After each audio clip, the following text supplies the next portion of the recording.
Ce programme vous est présenté en partenariat avec Storia Voce, la première web radio dédiée à l'histoire.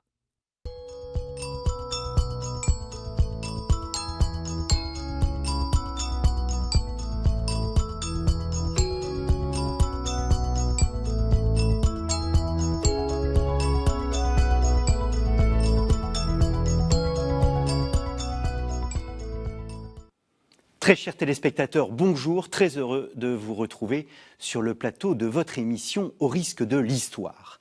Alors au mois d'avril 1598, pour mettre fin aux guerres de religion qui ravageaient la France, le roi Henri IV promulgua le fameux édit de Nantes. Édit de tolérance, ce texte donnait aux protestants des droits religieux, des droits civils, mais aussi des droits politiques. Fait absolument unique en Europe, il crée ce que nous appellerions un dualisme religieux. Un dualisme qui allait à l'encontre d'un principe européen que la religion d'un pays était celle du prince. Or, en 1685, sous le règne de Louis XIV, l'édit de Fontainebleau met fin à l'ensemble de ces privilèges. Que s'est-il donc passé entre-temps ? Que signifie être protestant dans la deuxième moitié du XVIIe siècle? Existe-t-il toujours d'ailleurs un parti protestant? Quelle est la part de responsabilité du roi dans cette révocation de l'édit de Nantes?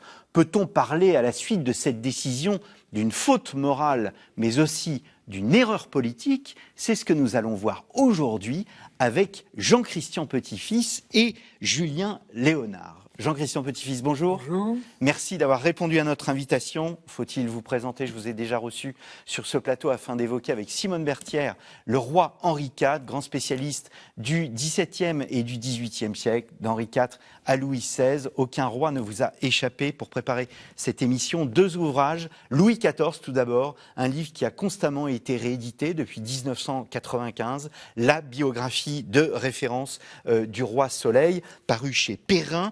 Et toujours chez Perrin, coédité avec le Figaro Histoire, le siècle de Louis XIV, un ouvrage que vous avez dirigé, donc un ouvrage collectif sur l'ensemble du règne. Julien Léonard, bonjour. Bonjour. Merci aussi d'être sur le plateau avec nous. Vous êtes historien, maître de conférences à l'Université de Lorraine et vous avez travaillé plusieurs années sur ce personnage, Paul Ferry, pasteur, être pasteur au XVIIe siècle, le ministère de Paul Ferry à Metz, 1612-1669, un livre paru aux presses universitaires de Rennes. Vous avez réalisé un travail remarquable de sources, non seulement des sources françaises, mais aussi des sources anglaises et des sources allemandes. Nous pourrons les évoquer au cours de cette émission. Alors je me tourne vers vous, Jean-Christian Petit-Fils. Je souhaiterais d'abord, avant d'évoquer la révocation de l'édit de Nantes, l'édit de Fontainebleau, évoquer le roi et Dieu.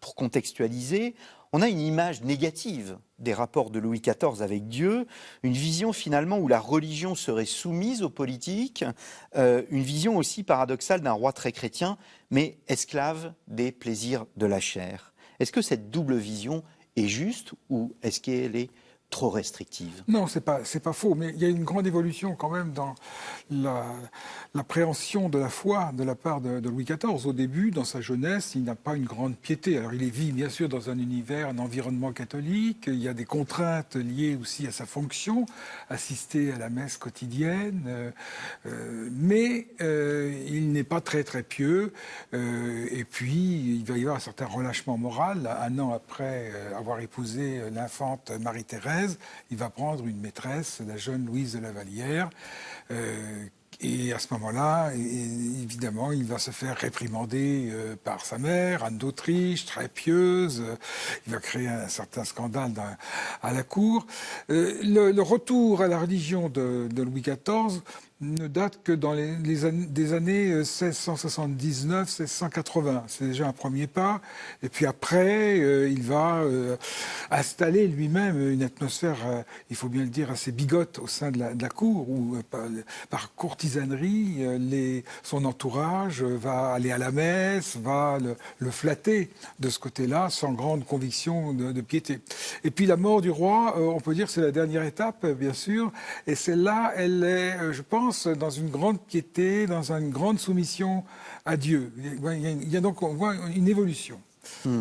Est-ce que c'est un roi qui, vous l'avez dit, il assiste à la messe tous les jours. Est-ce qu'il communie souvent? Est-ce qu'on le sait s'il communie souvent? Alors non, au XVIIe siècle, la fréquente communion, dénoncée par Arnaud, n'est pas très répandue. On communie uniquement pour les grandes fêtes.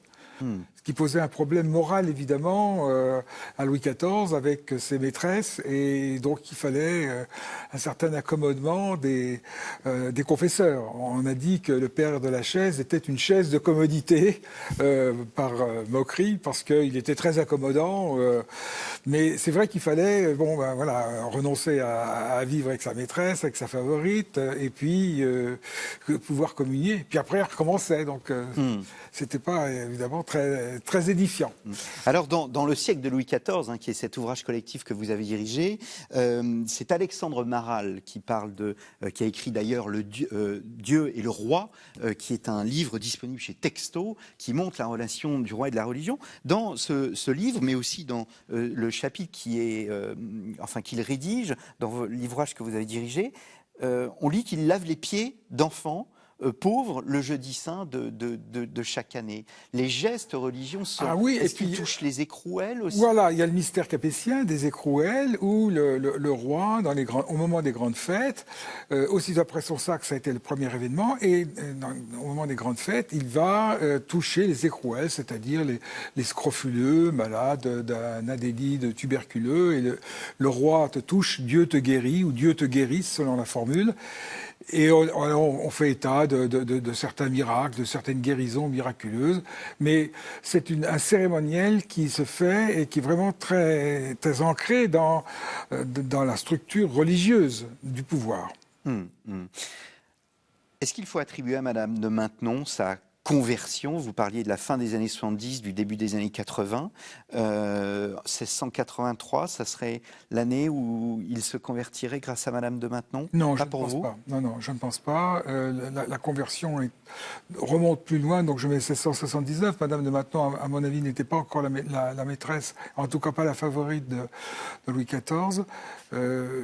Non, c'est une évolution. On ne s'explique pas très bien la date. Alors certains ont pensé que c'était l'affaire des poisons qui avait déclenché un retour à la religion de Louis XIV et les horreurs qu'on avait découvertes à ce moment-là. C'est pas à exclure. Alors, il y a un point très important, bien évidemment, pour comprendre le geste de Louis XIV, la révocation de la Dite Nantes, c'est la question du sacre.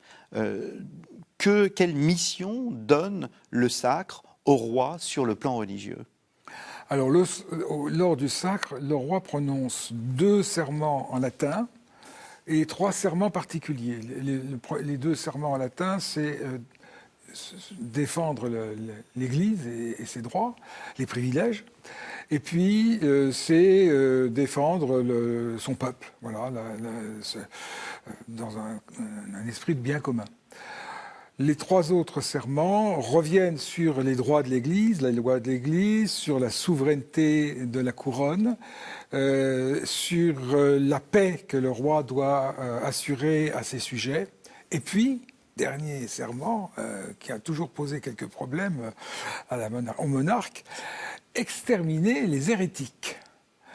Et le serment d'exterminer les hérétiques visait au Moyen-Âge les cathares, mais à partir d'Henri IV, on comprenait bien qu'il s'agissait des protestants. Henri IV n'a eu aucun problème à prononcer ce serment, Louis XIII non plus, et Louis XIV pas plus. Alors justement, je me tourne vers vous, Julien Léonard. Quelle est la situation des protestants en France au milieu du XVIIe siècle ? Alors au milieu du XVIIe siècle, la situation, elle s'est déjà considérablement dégradée par rapport à l'édit de Nantes lui-même. Notamment, je pense qu'une date clé pour comprendre cette dégradation, c'est l'année 1629. En 1629, suite aux dernières guerres de religion menées par Louis XIII, puis Louis XIII et Richelieu contre le parti huguenot qui s'était révolté suite à la prise de La Rochelle. Louis XIII promulgue un nouvel édit qui fait suite à la paix d'Alès et qui s'appelle l'édit de Nîmes. Et cet édit de Nîmes promulgue donc que l'édit de Nantes est prolongé, renouvelé, mais sans les garanties politiques et militaires. Ce qui fait qu'à partir de 1629, les réformés ne doivent leur liberté de culte et le maintien de leur liberté de conscience qu'à la seule bonne volonté du roi et du pouvoir politique en place. Et donc à partir de 1629, il n'y a plus de révolte politique, il n'y a plus de véritable insoumission, ou en tout cas pas à grande échelle, et les réformés sont plutôt soumis à la monarchie. D'ailleurs, on reproche à certains pasteurs dans les années 1660 d'avoir prononcé des sermons dans lesquels ils reconnaissaient que Louis XIV était né de façon miraculeuse. Et donc il y a quand même cette soumission, notamment des pasteurs. Il y a une soumission, mais il y a ce qui est d'étonnant, hein, enfin, ce n'est pas étonnant en soi, mais il y a un loyalisme de la part des protestants. Absolument, et ce loyalisme, il se voit, alors si on reste sur la moitié du XVIIe, ce loyalisme se voit particulièrement pendant la Fronde. C'est-à-dire qu'une bonne partie de la controverse catholique est contredite par l'attitude des réformés pendant la Fronde. C'est-à-dire que d'habitude, les catholiques insistaient sur le fait que les réformés étaient par nature de mauvais sujets, qu'ils étaient des rebelles, des républicains. Alors au XVIIe siècle, c'est pas vraiment quelque chose à dire, hein.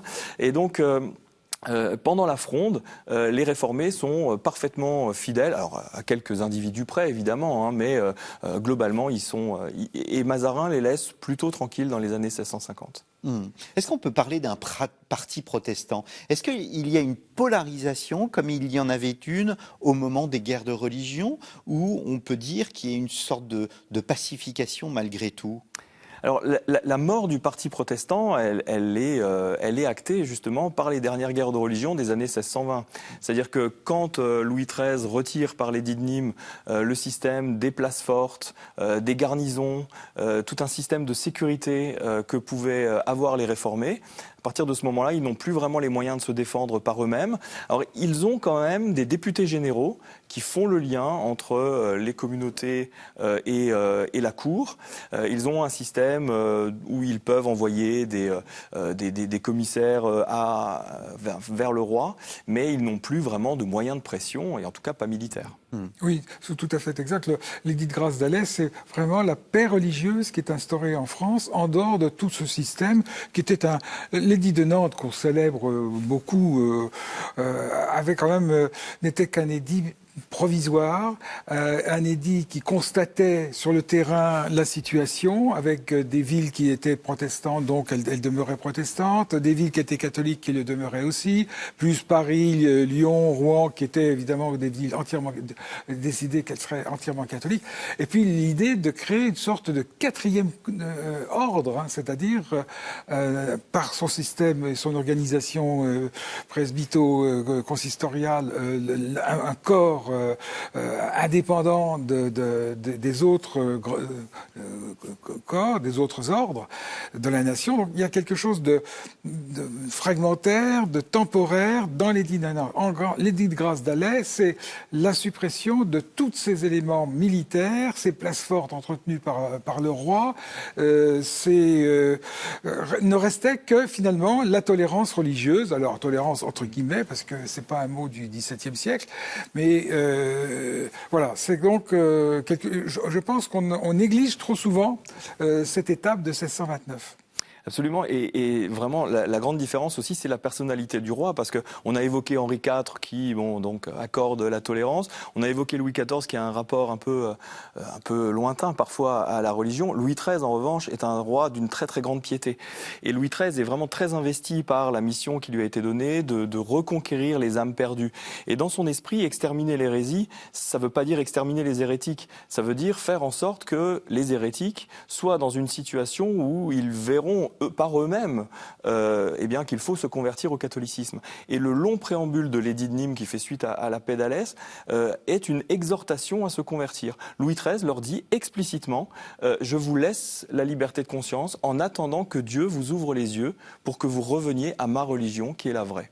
Et Richelieu aussi, d'ailleurs. C'était la même position de Richelieu. C'est un fait unique en Europe, cette sorte de dualisme.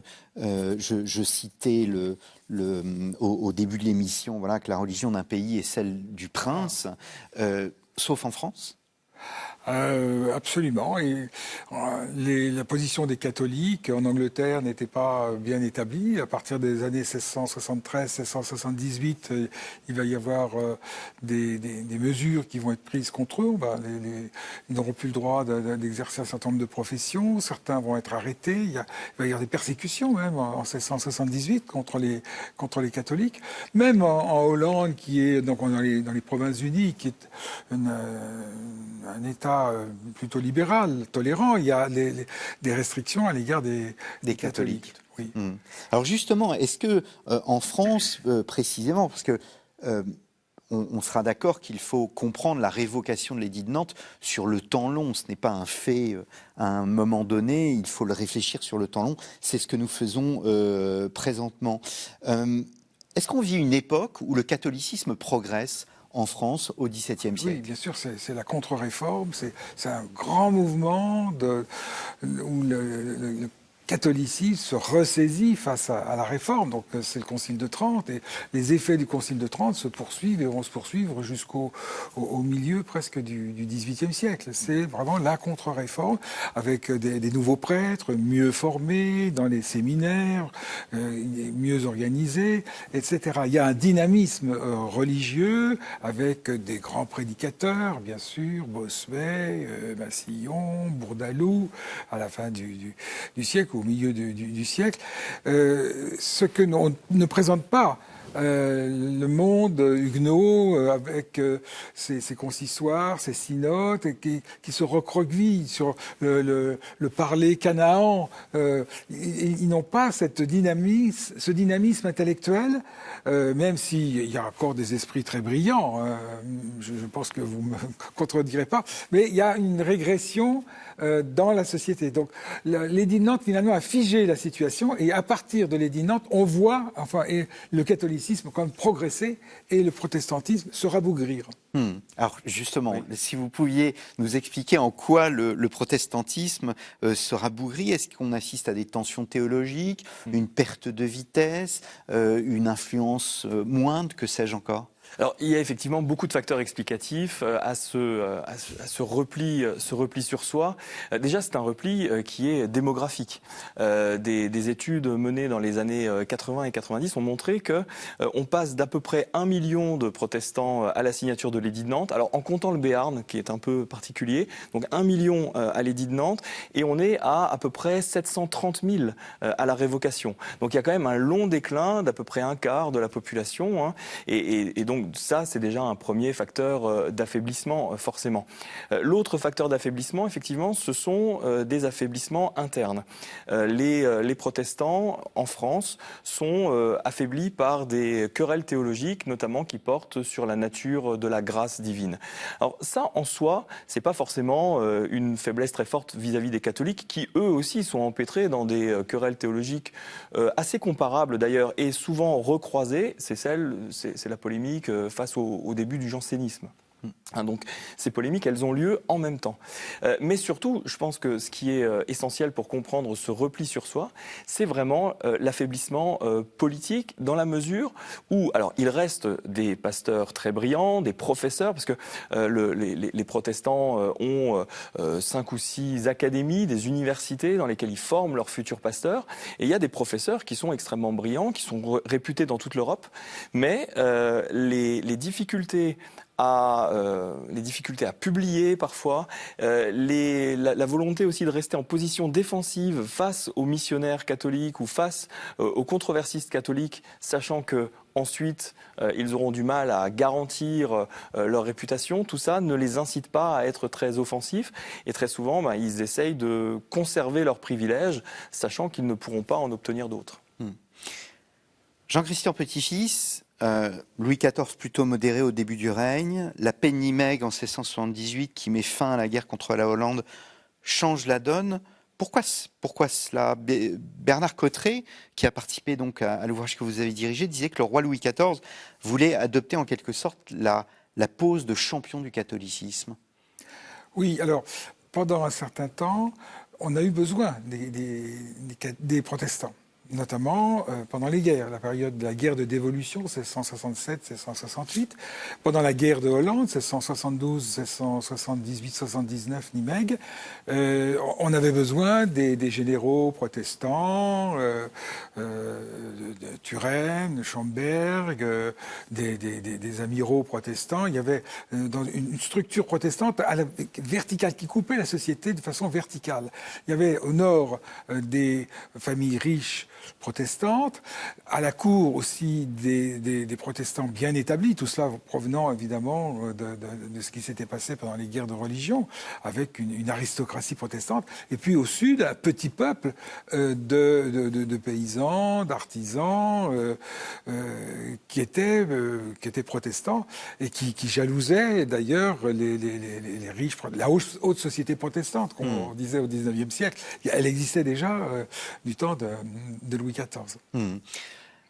Oui. Il y a quand même, je voudrais dire que le début de la politique anti-protestante de Louis XIV peut quand même s'observer dès les premières années de son règne personnel, avant le début de la guerre de dévolution. Le début de la guerre de dévolution au milieu des années 1660 met effectivement un terme à cette première phase. Mais dans la première phase, entre 1661 et 64 notamment, il y a toute une série de mesures, alors qui sont des mesures au départ simplement vexatoires, qui sont symboliques, mais qui marquent dans l'esprit des réformés qu'ils sont des sujets de seconde zone. Je vous donne juste un exemple. Il est interdit, à partir de 1662, d'organiser des convois funèbres le jour. C'est-à-dire que les catholiques, évidemment, ont le droit d'organiser leurs convois funèbres quand bon leur semble. Les protestants sont obligés d'enterrer leurs morts soit très tôt le matin, soit très tard le soir, pour ne pas se donner à voir dans l'espace public. Alors ça, c'est quand même un signe très fort, hein. Il y a déjà, dès la première moitié des années 1660, une volonté d'invisibiliser la minorité. De la rendre invisible dans l'espace public. Ne pas chanter les psaumes. Donc, et de ne pas chanter les psaumes dans la rue. Quand il y a une procession catholique, on ne peut pas chanter un psaume protestant. Si dans un temple protestant proche d'une église catholique, eh bien, on n'a pas le droit de chanter des psaumes, etc. Oui, il y a des mesures vexatoires constantes.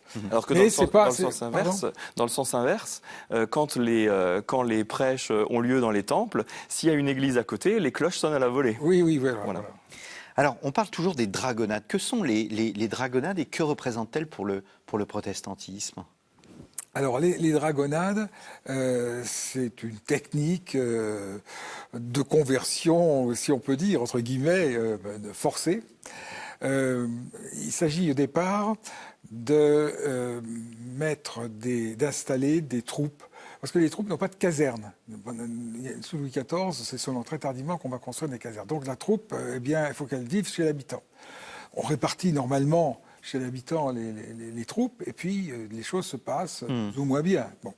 L'idée qui est venue notamment d'un intendant, René de Marillac, c'est d'installer davantage de troupes chez les protestants que chez les catholiques. Alors, tout le monde dit très bien, pourquoi pas, faites ça discrètement. Il y a même des ordres du roi disant, surtout, ne dites pas que ça vient de Versailles, enfin de la cour, agissez comme vous l'entendez.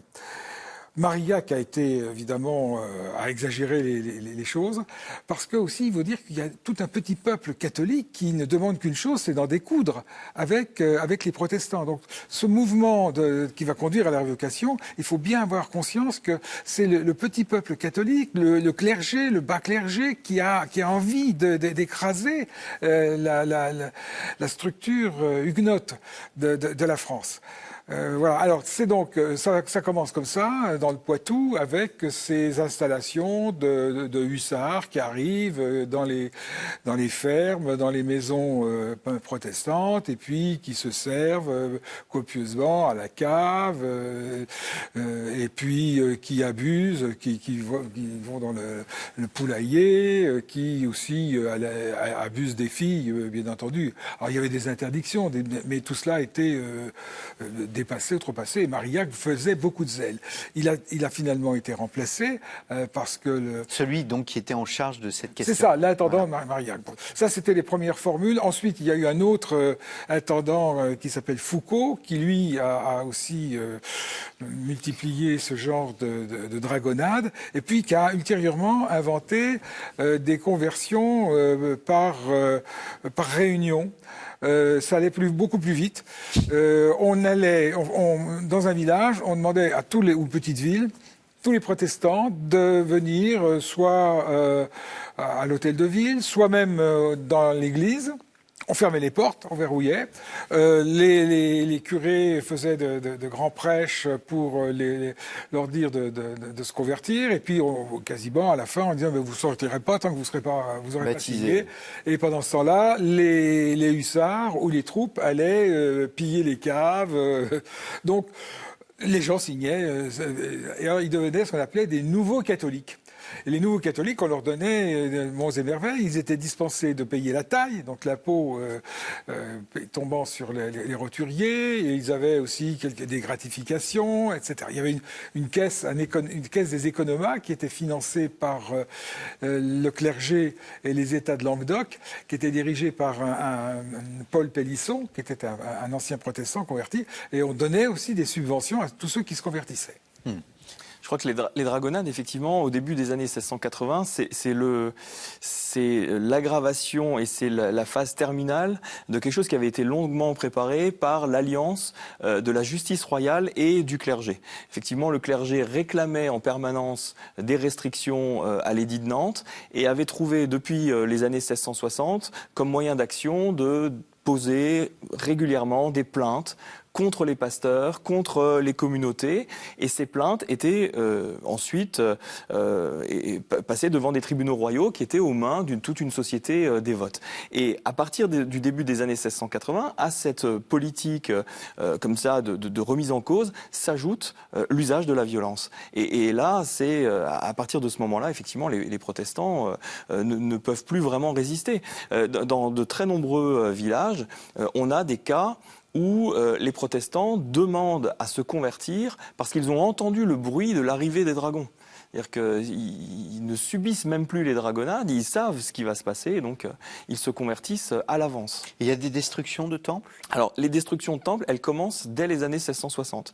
Parce que, et ça, j'y reviens, c'est vrai que le début des années 1660 lance en fait de grands principes qui vont ensuite être tenus par Louis XIV. À partir des années 1660, Louis XIV met en place une lecture restrictive de l'édit de Nantes, qui consiste à dire que, finalement, contrairement à ses prédécesseurs, tout ce qui n'est pas explicitement autorisé par l'édit de Nantes devient interdit. Alors il va envoyer dans les provinces des commissaires de l'édit, comme avait fait Henri IV d'ailleurs, mais Henri IV avait envoyé des commissaires de l'édit pour arranger les choses sur place. Louis XIV, il envoie des commissaires de l'édit pour aller vérifier sur place que l'édit de Nantes est appliqué à la lettre. Et s'il n'est pas appliqué à la lettre, les temples qu'il estime être des temples illégaux sont rasés. Et donc on a dans les années 1660 une première phase de destruction dans le pays de Gex, l'actuel département de l'Ain, qui avait été au nom, alors là aussi c'est très littéral, c'est parce que le pays de Gex avait été intégré au royaume de France après la signature de l'édit de Nantes. L'édit de Nantes ne peut pas s'y appliquer et donc on détruit les temples. Et de la même manière, il y a une grande vague de destruction dans les années 1660 dans le Poitou de temples. Et alors évidemment, ça se renforce au début des années 1680. On a de nouveau des vagues. Et effectivement, les temples sont rasés. Et alors, dans les ordres qui sont donnés, très souvent, les ordres qui sont donnés, qui sont transmis aux intendants, c'est de détruire les temples et de brûler les registres, alors pas les registres de baptême et de mariage, parce que ça c'est important pour l'état civil, mais de détruire les registres des consistoires. Hein, et dans certaines de ces décisions, on a explicitement la mention, il faudra détruire la mémoire de cette fausse religion. Hein, un peu comme si Louis XIV était favorable à la cancel culture. Enfin, il faut détruire ce qui est faux. Et Foucault, l'intendant Foucault, qui était intendant au Béarn, a réussi à piéger Louis XIV, puisqu'il a été invité à la cour, on l'a félicité pour ses conversions massives, c'est extraordinaire, quel apôtre. Et il montre au roi une carte du Béarn en disant, voilà, sire, eh bien, on a détruit énormément de temples, il n'en reste que 5, je pense qu'on va les laisser, ces 5, parce que, voilà, pour maintenir la religion. En réalité, ces 5 temples étaient déjà sous le coup d'un arrêté de destruction, puisqu'ils enfreignaient les dispositions de l'édit de Nantes. Donc, on a détruit finalement les 5 temples, et donc, en Béarn, il n'est resté plus aucun temple.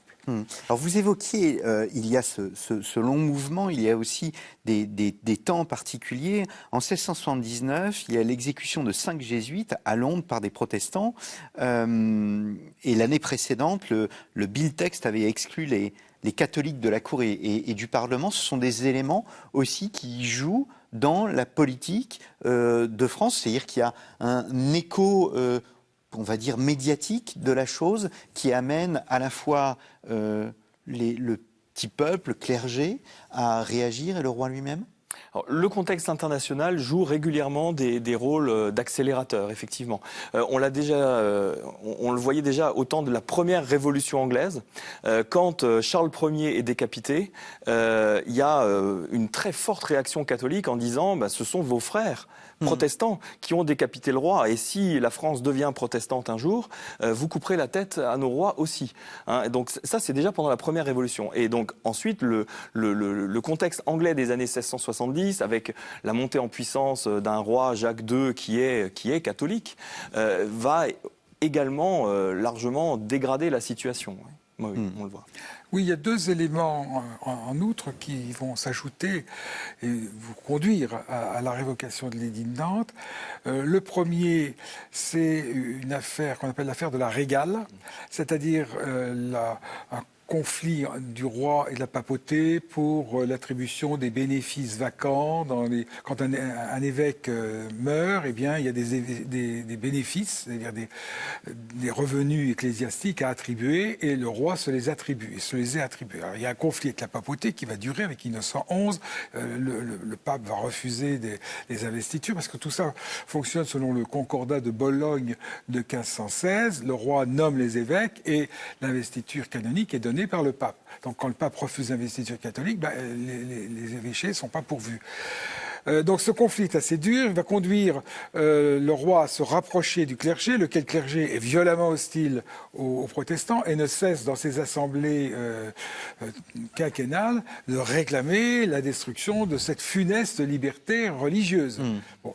Louis XIV va aller jusqu'à appuyer la fameuse déclaration des 4 articles, qui est une sorte de menace à l'égard de la papauté de constituer une église gallicane, un peu comme l'église anglicane s'était constituée. Donc, dans cette tension, l'alliance du roi et du clergé va évidemment se faire au détriment des protestants. Et puis le deuxième élément, c'est une certaine agitation des protestants dans le Midi, en particulier, avec la démarche légitime en soi d'un avocat, Brousson, c'est ça, qui voulait manifester auprès du roi de façon pacifique que les protestants n'étaient pas satisfaits du tout de la politique menée, et par conséquent incitaient les protestants à faire des manifestations, à se réunir.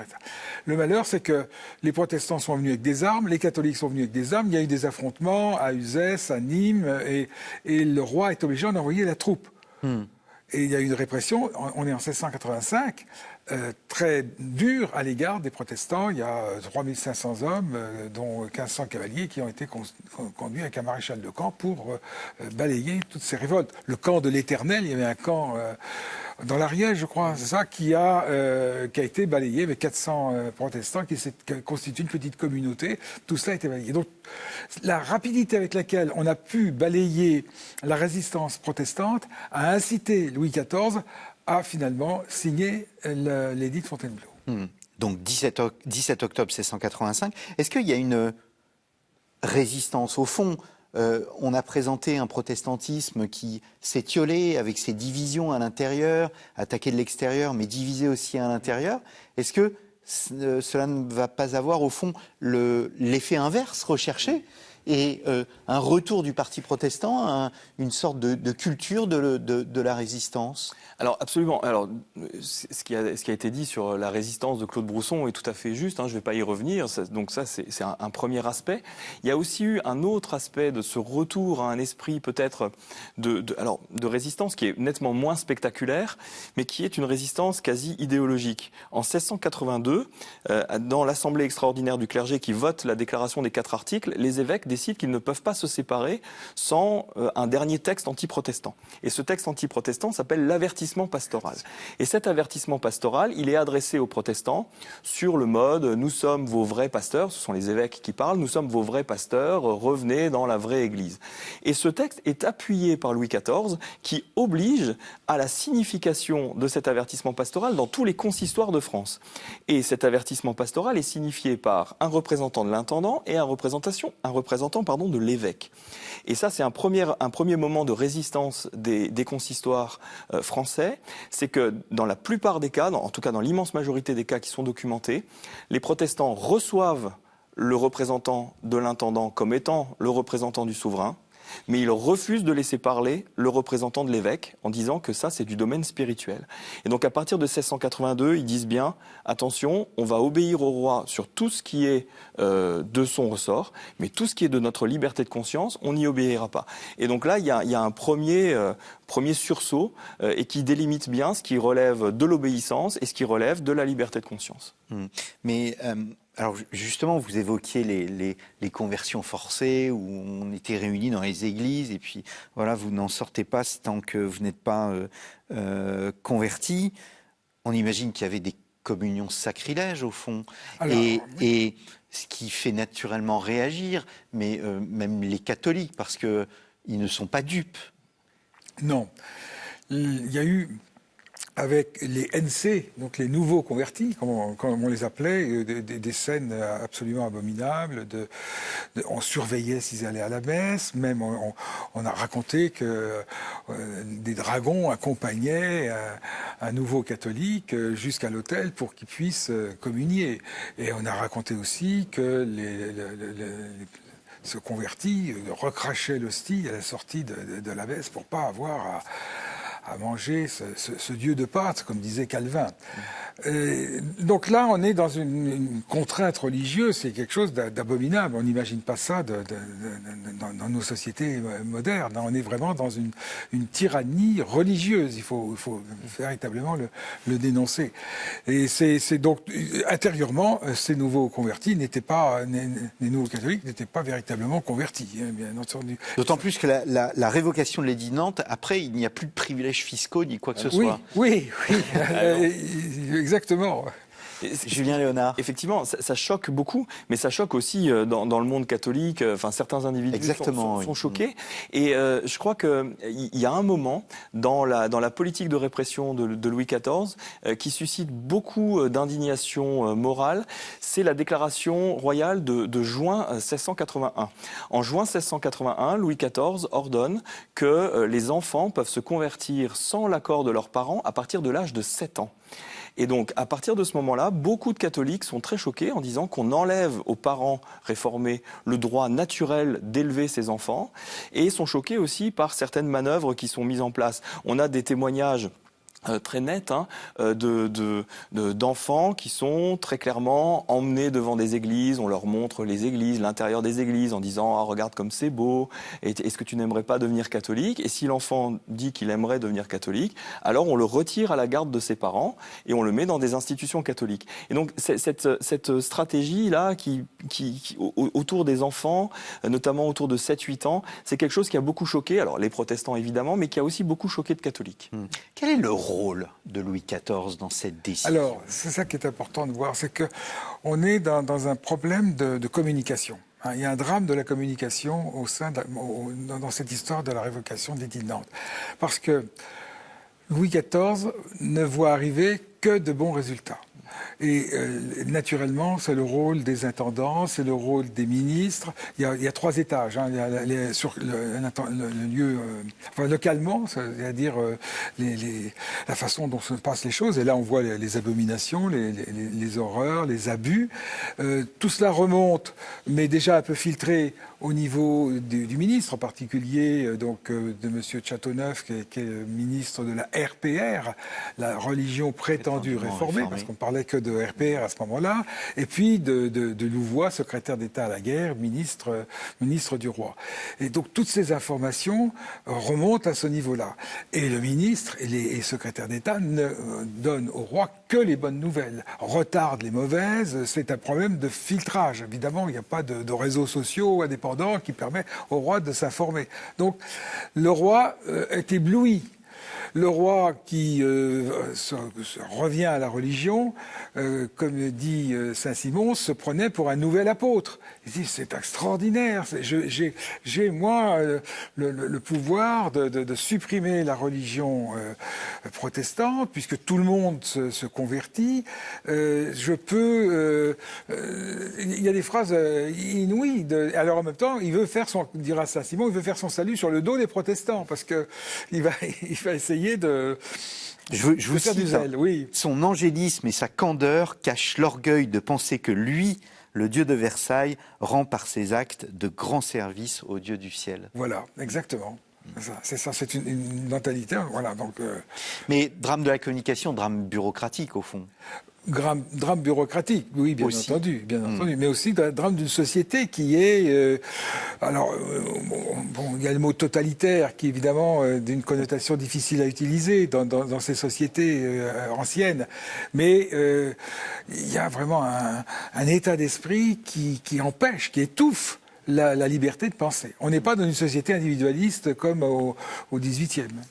Je crois que la révocation de l'édit de Nantes éclaire assez bien les faiblesses de l'absolutisme dans le fonctionnement politique de l'État. C'est-à-dire qu'effectivement, Louis XIV prend des décisions, mais qui ne sont pas éclairées par la réalité des faits. C'est-à-dire qu'on n'ose pas lui dire tout ce qui se passe, et une bonne partie de la réalité de la politique sur place, localement, elle est menée par les intendants. On l'a vu pour les dragonnades, les dragonnades, c'est pas on a décidé dans un château à Versailles ou ailleurs, on n'a pas décidé et maintenant on va faire les dragonnades.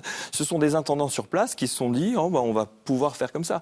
Donc effectivement, il y a une bureaucratie, mais une bureaucratie qui finalement, par certains aspects, affaiblit le côté absolu de la prise de décision. C'est-à-dire que Louis XIV peut apparaître par certains moments isolé de la réalité. Et Louis XIV dit pas de violence, pas de violence. Oui. Non, attention, parce qu'il a eu des échos, notamment des exactions commises sous l'intendance de Marillac. Il dit non, ça va pas, il va même changer Marillac.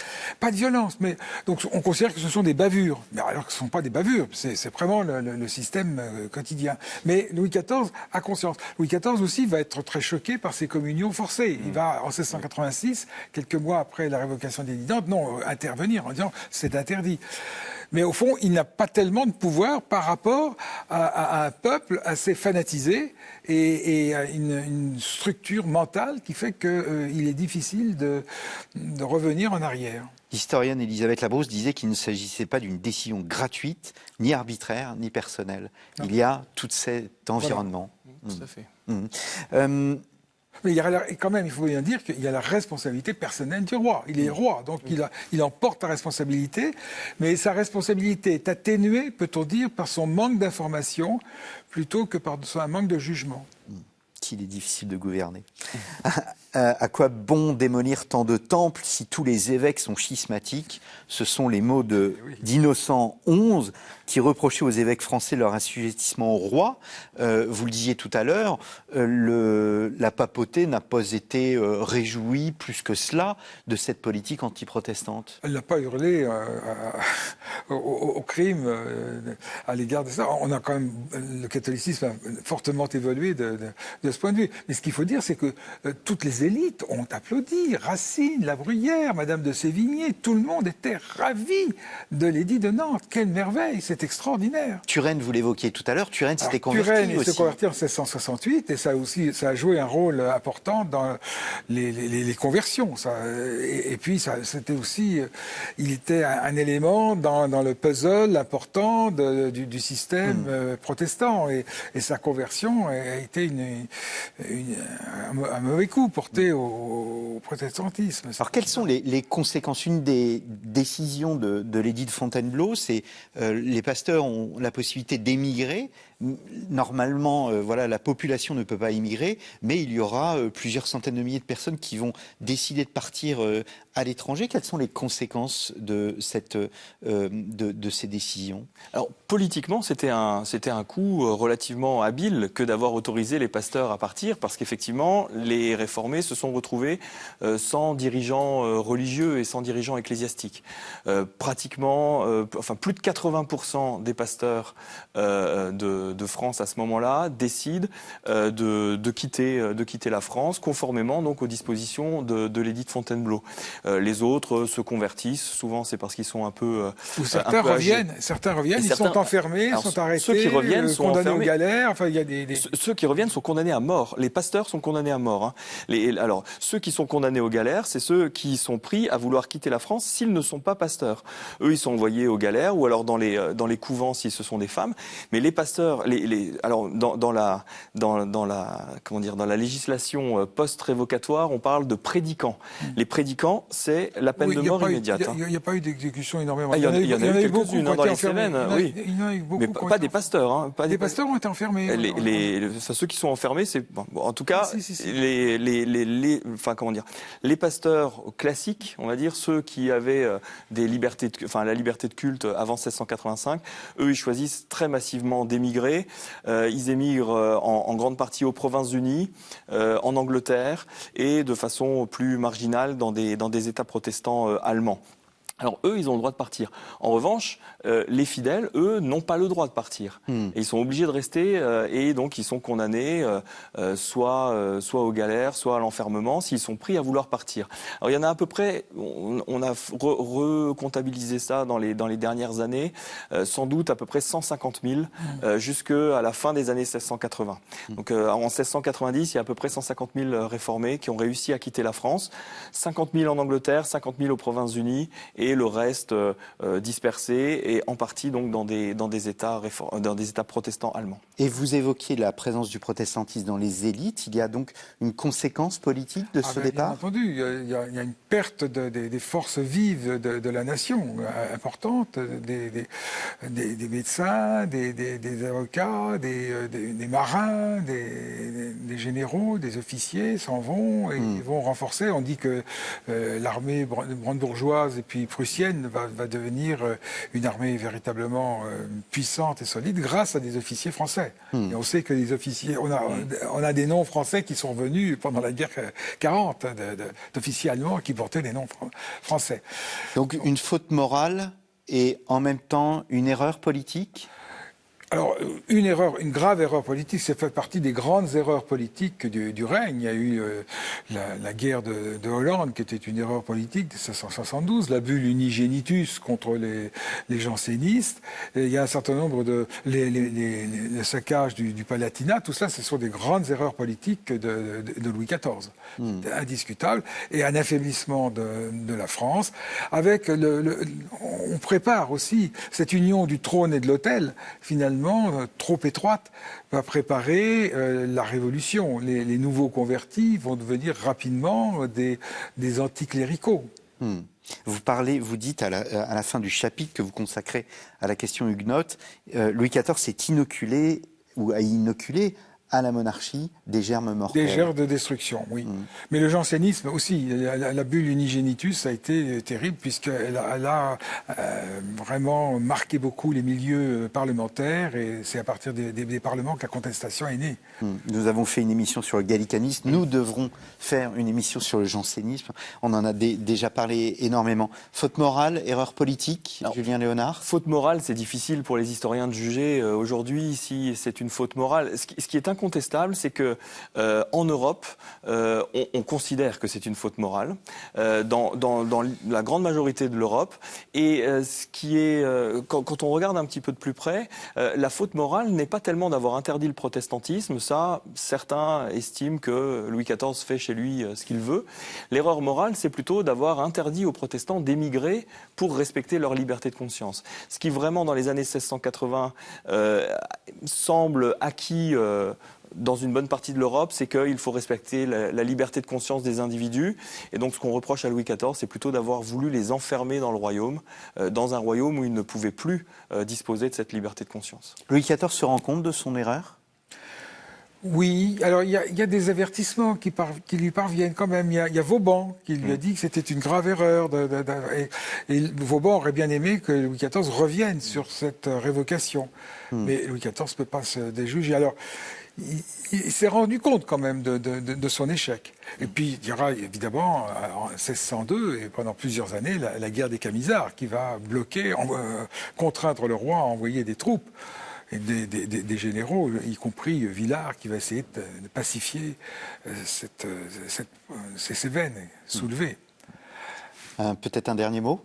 Alors, sur cette prise de conscience, alors, sans doute en a-t-il conscience, mais à 2 reprises au moins, il refuse de faire la moindre concession, parce que pendant les négociations du traité de Ryswick en 1697 et un petit peu pendant les négociations du traité d'Utrecht, on lui demande de revenir sur certaines dispositions, mais il reste ferme. La révocation était devenue aussi un symbole, et revenir sur la révocation aurait probablement été pour lui le signe d'un affaiblissement qu'il ne pouvait pas assumer. Eh bien, merci beaucoup à tous les deux d'être venus sur notre plateau. Louis XIV, un livre absolument indispensable que toutes les bibliothèques devraient posséder. Donc, la meilleure biographie du roi Soleil, paru chez Tempus, donc les éditions Perrin. Il y a aussi le point historiographique que vous avez dirigé, donc le siècle de Louis XIV, un ouvrage collectif que vous avez dirigé, Jean-Christian Petit-Fils, toujours chez Perrin, en coédition avec Le Figaro Histoire. Julien Léonard, votre thèse, alors il s'agit d'un condensé de votre thèse qui fait plus de 1300 pages. Là, il y en a, on va dire que 300. Voilà, je rassure nos téléspectateurs. Aux presses universitaires de Rennes, être pasteur au XVIIe siècle, le ministère de Paul Ferry à Metz, 1612-1669. Passionnant à bien des égards pour ceux qui aiment l'histoire. Il avait la vision d'un historien. Il va aussi débattre avec un certain Bossuet. Donc je vous renvoie, chers téléspectateurs, à cet ouvrage paru aux presses universitaires de Rennes, donc Être pasteur au XVIIe siècle. Il me reste à vous remercier pour votre fidélité. N'hésitez pas à aller aussi chez notre partenaire storiavoce.com si vous êtes amoureux de l'histoire. Et je vous donne rendez-vous dans 2 semaines pour un nouveau numéro de votre émission Au risque de l'histoire. Merci pour votre fidélité. À très bientôt.